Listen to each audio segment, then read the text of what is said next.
Nah,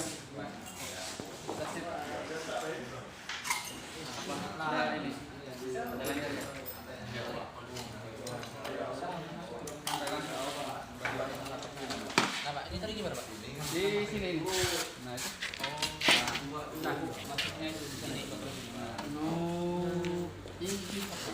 ya, sip. Udah, pasang lagi berarti. Jangan lupa nanti kalau pasang bosingnya. Ini ada bosing. Nah, pas, enggak, jangan udah. Udah pas aja. Ya, sip aja. Izin Bang, ini kegiatannya apa aja di sini? Untuk kegiatan pelatihan ini. Iya. Otomotif ini. Nah, ini programnya kan ini apa namanya konvensional. Kan jadi sebelumnya ini yang dasar-dasar gitu. Untuk membekali teman-teman. Jadi ini berapa jumlah tenaga yang ikut saat dalam pembinaan ini? Begitu. Semua peserta ini ada 16. 16 ya. Iya. Terdiri dari mana aja nih Bang, tenaga ini Bang? Dari Kobar sini aja, ada Kumai, Oh, ada di daerah desa Batu, Kumai Batu, ada di Atak, ada Palima, desa ya Palima ya. kalau khususnya untuk mesin apa aja yang mereka perbaiki di sini? Ya untuk mesin yang kita pakai ini ada 4 unit. Ini Vario dari produk Honda, itu Mio dari Yamaha, yang sana Suzuki, ini sama Suzuki sama Shogun. Yang ini Smax. Oh, ini. Bang, selama ini dengan sudah pembinaan ini dari balai pelatihan ini sudah berapa banyak yang sudah dikeluarkan tenaga yang ahlinya gitu? Oh, yang ahli untuk pelatihan kemarin dari teman-teman ex pelatihan itu ada yang sudah mandiri sendiri, sudah belajar, ada yang masuk ke perusahaan, tapi tetap masih ada hubungan terus dengan teman-teman ex pelatihan. Kalau abang sebagai apa di sini? Ya, Kalau abang sebagai apa di sini? struktur otomotif ya. Instruktur otomotif ya. Bengkel ya. Kalau jumlah tenaga berapa jumlah? Jumlah ini aja. Ya. Kegiatan ini ada 16 peserta. Oh, 16 peserta ya. Iya. Bang, kalau kita melihat target untuk kegiatan pelatihan ini ada batas waktu enggak sehingga mereka bisa terukur sebagai mekanik yang handal? Iya, harusnya sih. Tetap ada untuk kegiatan kita itu ada kurang lebih berapa? Antara 1,5 bulan sampai 2 bulanan. Jadi standarnya 1,5 bulan atau 2 bulan ya? Ya, antara itu. Oke, iya. Bang, kalau kita melihat dari tenaga ini, apa skill mereka? Apakah yang sudah lulus sekolah atau yang sudah putus sekolah atau memang dia ingin untuk mencari pengalaman atau bagaimana, Bang? Iya. Variasi, tapi kebanyakan mereka ini apa ya, udah ini nganggur. Oh, iya. Mau mencari pengalaman baru seperti itu. Rata-rata orang baru di jatuh di teknik. Oh ya, jadi mereka punya kreatif untuk kedepannya ya. Di saat mumpung mereka masih belum punya pekerjaan yang pasti ya. Iya, iya. Jadi dengan ada kegiatan pembinaan ini mereka sangat terbantu ya. Iya, seperti itu. Oke.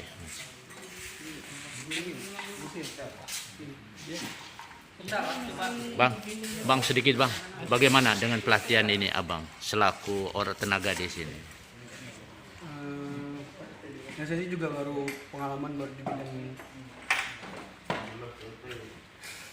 Oh, itu ya, baru ya. Iya, baru. Mungkin ada harapan-harapan kepada balai pembinaan ini. Harapan saya di balai bina ini apa ya? Jadi bisa menimbulkan mekanik yang handal gitu ya. Iya. Bisa menurunkan ilmu lagi kepada yang lain gitu ya. Bagi ilmu pada yang lain lah ini. Oke, siap Bang, siap Bang. Oke.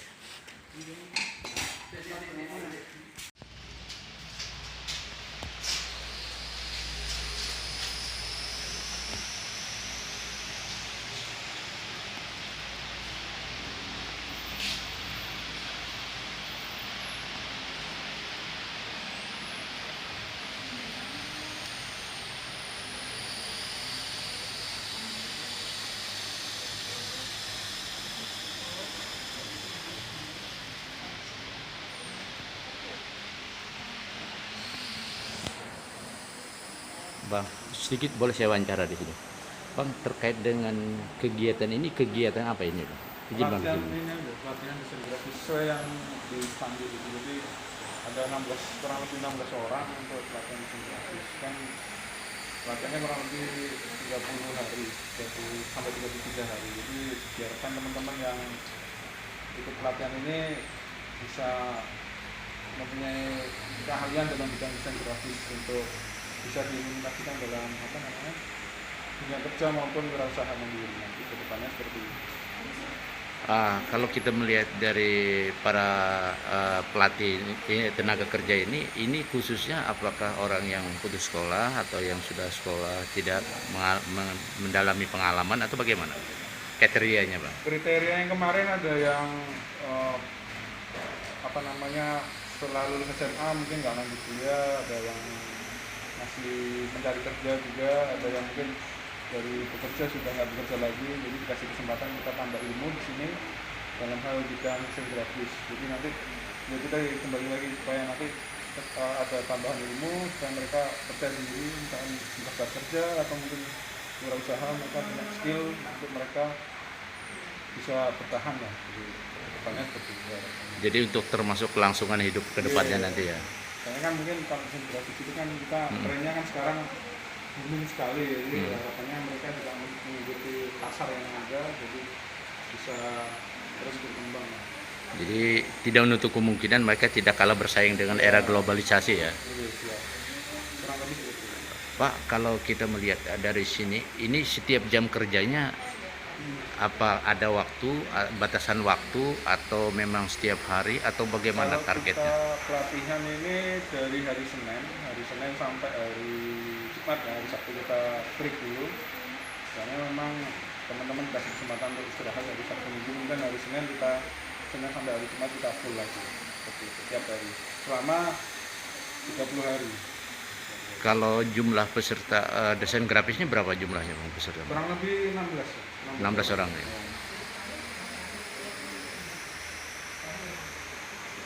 Sedikit lagi, Bang, untuk tingkat keberhasilan yang setelah dikeluarkan dari sini sudah berapa banyak, Bang, untuk desain grafis ini? Sebenarnya kalau pelatihan kita ini bukan hanya desain grafis, yang sebelumnya ini bahkan kita ada pelatihan web design. Jadi kalau yang sekarang kita kan desain grafis, itu nanti bisa arahnya ke digital printing atau nanti yang kaitannya dengan web design grafis itu. Kemudian ada web design itu cenderung untuk membuat web, itu udah kita laksanakan sebelum kegiatan ini. Jadi teman-teman yang belajarnya minatnya di web, belajarnya kemarin di web design. Kalau yang sekarang desain grafis saja. Oh, oke. Izin, Bang, Abang sebagai apa di sini? Sebagai instruktur aja. Instruktur ya. Sebenarnya juga pegawai di dinas tenaga kerja juga. Oke. Cuma instrukturnya untuk di balai latihan ini ya. Iya. Soalnya kita kan ada beberapa instruktur sesuai keahliannya masing-masing. Itu kan keahlian saya di bidang komputer, software ataupun hardware-nya. Jadi ketika ada pelatihan yang berkaitan dengan komputer, tanggung jawab saya. Nanti ada lagi pelatihan memasak atau bengkel, itu nanti sendiri lagi instrukturnya. Oh. Setiap orang punya spesialisasi sendiri-sendiri. Masing-masing ya, Bang. Iya. Beberapa pembinaan nih dari BLK. Ibu selaku kepala BLK ya untuk ini. Saya lihat ada satu desain grafis, satu secara teknik mekanik ya. Nah, Bu, selama ini dengan pembinaan ini apa sih yang menjadi kendalanya dulu, Bu? Kendalanya, kalau kendalanya sih sebenarnya peralatan mereka untuk melatih. Oh, peralatan mereka. Karena sebagian itu kan ada bantuan dari Kementerian Tenaga Kerja, ada yang dari pemerintah daerah seperti itu. Saat ini, Bu, kalau kita melihat dari tenaga ini mereka untuk kesejahteraannya tuh dari mana nantinya gitu di saat pelatihan? Maksudnya Sejahtera mereka artinya ada makannya atau bagaimana? Kira-kira bagaimana ini? kalau mereka selama di pelatihan ini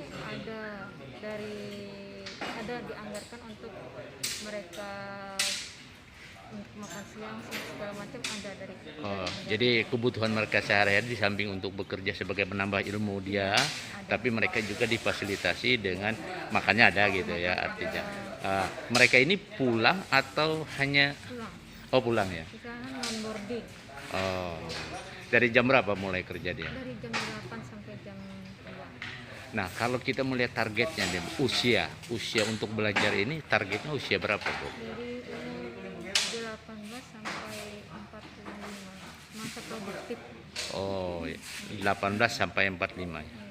Oke, Bu. Terima kasih, Bu. Nah, ini sudah ya.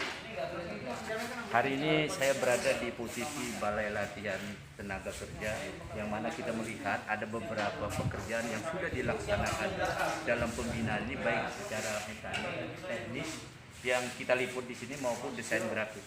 Inilah hasil liputan kita di Balai Tenaga Kerja Kabupaten Kota Waringin Barat. Terima kasih. Oke, makasih Bu. Iya, Maklum Bu, manual izin orang sendiri-sendiri.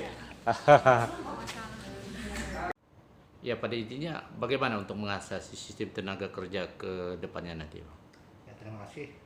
Jadi kita punya strategi ke depan terkait dengan untuk mengatasi tingkat pengangguran terbuka. Ada beberapa hal yang memang kita mau lakukan ke depannya. Yang pertama, setelah kita latih tenaga kerja kita ini, kita akan pastikan ada perusahaan-perusahaan yang bersedia menjadi tempat magang. Jadi sistem permagangan itu kita akan fokuskan nanti, prioritaskan agar setelah mereka dilatih, mereka juga dimagangkan, sehingga ya betul-betul mereka masuk ke dunia kerja. Nah, kalau nanti tempat mereka magang nanti merasa cocok dan menerima mereka menjadi tenaga kerja, lebih bagus lagi. Yang kedua, strategi kita bagaimana nanti kita terutama di Balai Latihan Kerja mempunyai workshop. Workshop ini adalah sebagai sarana mereka untuk bekerja.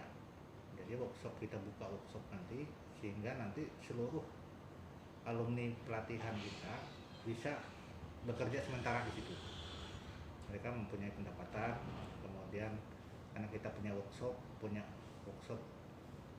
yang baik itu perbengkelan, menjahit dan lain sebagainya, sehingga alumni pelatihan kita bisa langsung praktek di situ sebagai sarana mereka untuk praktek. Nah, dan ada keuntungannya juga karena dari workshop itu nanti kita mendapat pendapatan asli daerah dengan ketentuan retribusi pemakaian kekayaan daerah. Jadi di samping menyerap tenaga kerja bagi masyarakat yang awam bisa menjadi handal malah, Ya. tapi di sisi lain bisa meningkatkan pendapatan asli di daerah dari sektor perbengkelan itu sendiri gitu lah. Ya, karena Maupun kita ada peraturan daerah tentang pemakaian kekayaan daerah, sehingga nanti kita ya paling tidak ada tarif-tarif yang dibuat di dalam aturan itu terhadap pemakaian kekayaan daerah yang ada di workshop tersebut. Oke, Bang. Ya, terima kasih. Ada beberapa hal yang selama ini termasuk viral ya di medsos maupun media-media elektronik, termasuk juga di media online terkait dengan Omnibus Law. Ya. Yang namanya Omnibus Law itu apa sih, Pak?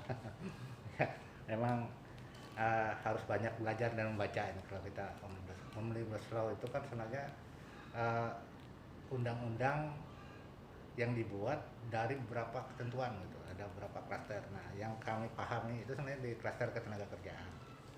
Jadi di klaster ketenagakerjaan itu adalah terkait dengan Undang-Undang Nomor 13 tahun 2003 tentang ketenagakerjaan. Sebenarnya ketenagakerjaan itu sudah diatur di Undang-Undang Nomor 13 itu, tetapi dalam Undang-Undang Omnibus Law itu dipertegas kembali. Ada beberapa hal yang memang dirubah dan ditambah dalam Undang-Undang 13 itu. Dan terkait yang viral itu sebenarnya hampir nggak ada di ketentuan Undang-Undang Nomor 13 2003 itu yang memang betul-betul merugikan tenaga kerja. Contohnya kayak semacam pesangon. Pesangon kan di Undang-Undang 13 kan sudah diatur. Tetapi karena dia dalam Undang-Undang Omnibus Law itu ada pengurangan terhadap tenaga kerja yang memiliki masa kerja tertentu, sehingga yang dulunya 32 kali menjadi ya 19 plus 9 kali setelah itu. Jadi ada penurunan. Itu yang memang dirasa oleh tenaga kerja mungkin tidak adil. Tapi itu sebenarnya posisinya kan belum diatur dalam peraturan pemerintahnya. Oke, kalau kita berbicara itu berarti terkait dengan pasal demi pasal ya, Bang. Ya. Artinya apa yang Bapak uraikan. Nah, tapi sebaliknya di sini juga warga masyarakat juga ingin tahu, Bang, terkait dengan outsourcing. Apa sih intinya outsourcing itu, Bang? Outsourcing ini kan sebenarnya tenaga kerja antar waktu tertentu gitu.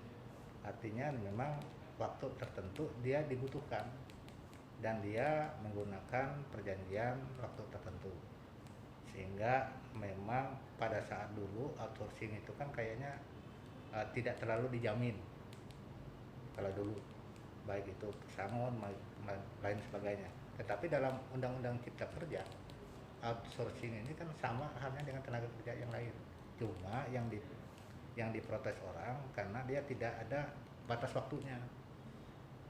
Batas waktu itu tidak ada, tapi sebenarnya selama dia dibutuhkan oleh perusahaan itu untuk hal tertentu, kalau tidak tertentu tidak bisa juga, ada aturannya. Oke, kalau kita berbicara tentang outsourcing ya, untuk Kota Waringin Barat, Kota Waringin Barat ini kan ada beberapa perusahaan yang saat ini juga masih ada aktivitasnya ya. Nah, untuk outsourcingnya apakah memang sudah berjalan atau memang masih setengah-setengah itu? Perusahaan-perusahaan yang memberikan pekerjaannya kepada orang lain banyak juga di sini.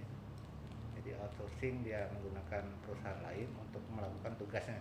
Tapi untuk perusahaan-perusahaan itu hanya perusahaan tertentu aja, tidak semua perusahaan.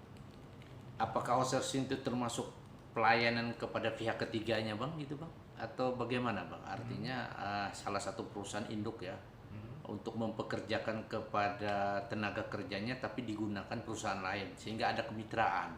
Ya. Apakah itu semacam outsourcing gitu, Bang? Ya, semacam itu. Oh, Tapi semacam dia itu. tertentu aja pekerjaannya. Oh, Tidak semua di outsourcing, tidak semua ya. tidak semua. Jadi ada beberapa pekerjaan yang memang layak untuk di outsourcing Ya. dan layak untuk tidak di outsourcing gitu ya, Bang. Oke, Bang, selaku Kepala Dinas Tenaga Kerja dan Transmigrasi, harapannya apa, Bang, kepada warga masyarakat Kota Waringin Barat? Harapan kami terkait dengan Undang-Undang Cipta Kerja memang lebih bagusnya dibaca dulu. Baca dulu ketentuan-ketentuan di klaster ketenagakerjaan. Bila ada hal-hal itu yang memang betul-betul dirasakan merugikan, itu kan bisa diusulkan dalam peraturan pelaksananya. Peraturan pemerintah kan masih digodok nih. Sehingga paling tidak ada komunikasi ataupun sosialisasi dalam rangka penyusunan peraturan turunannya. Kalau kita sudah paham betul, baru kita bisa menyampaikan protes kita gitu. Kalau kita belum paham, saya juga banyak yang tidak paham gitu aturan ini, sehingga posisinya tidak berani menyampaikan ini setuju tidak setuju, protes segala macam kan kita tidak paham. Kita harus betul-betul paham dulu baru kita bisa bicara terkait dengan itu. Oke, Bang. Demikian wawancara kami sekilas kepada Kepala Dinas Ketenagakerjaan dan Transmigrasi Kabupaten Kota Waringin Barat, Bapak Insinyur Happy Kamis.